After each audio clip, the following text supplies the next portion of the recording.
span of 0 to 1 million in a startup journey is quite big and it's quite different. Generally speaking, we differentiate between 3 different stages when a startup actually goes through that path. There's the product market fit phase, the very first stage. This is all about building your first prototype, building your MVP, finding your first customer, validating product market fit qualitatively or quantitatively.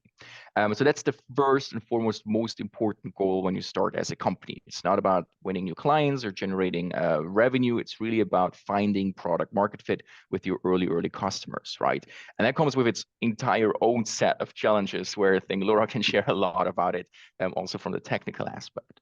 Now, the second stage then is the go-to-market stage. Some people also call that the proof of concept stage. So this is really when we actually have proven product market fit. We know we have certain value that we can offer in the market and people really want to buy it. Now it's about understanding the market better and where do we really want to drill down with our focus and start building a stronghold in the market, right? So this is then where we really need to start investing into marketing, into sales, into operations, into building the entire structure.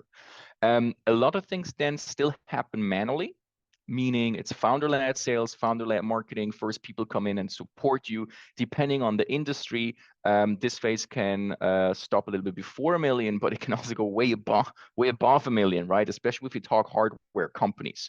But that's the go-to-market stage. And this stage ends at the point where I really have developed a market fundamentally, developed a stronghold, which I know, okay, this is my market. I could build a brand in this market. And the next stage would be the scaling and expansion stage, meaning expanding either into other ideal customer profiles, other verticals, or other regions. And that again comes with another set of different challenges, which I think is a little bit later stage and we maybe do not address too much. So I think the first 2 stages is of focus for today.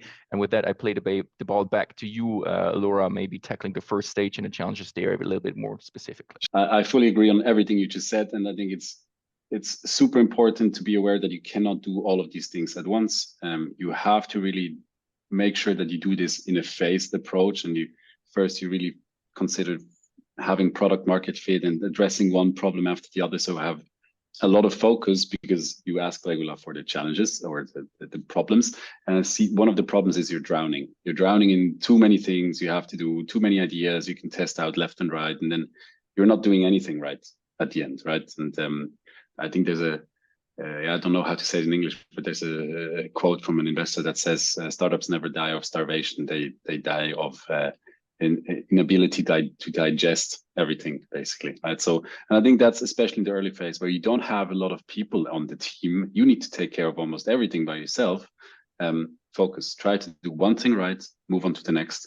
Always try to make sure that what you're taking care of really feeds into this product market fit, or afterwards into being able to have the right go-to-market approach and understanding your market better.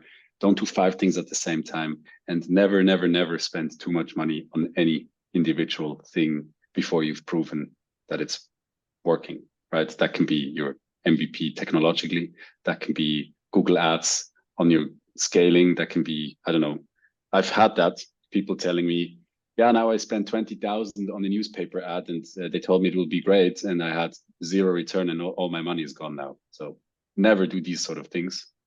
Because that's going to drain you quite quickly. And I think that all of these things in one way or another are happening to every startup.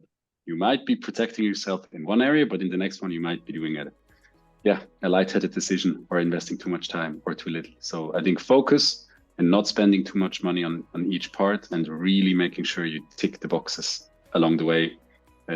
That's I think the most important thing to do in this early stage.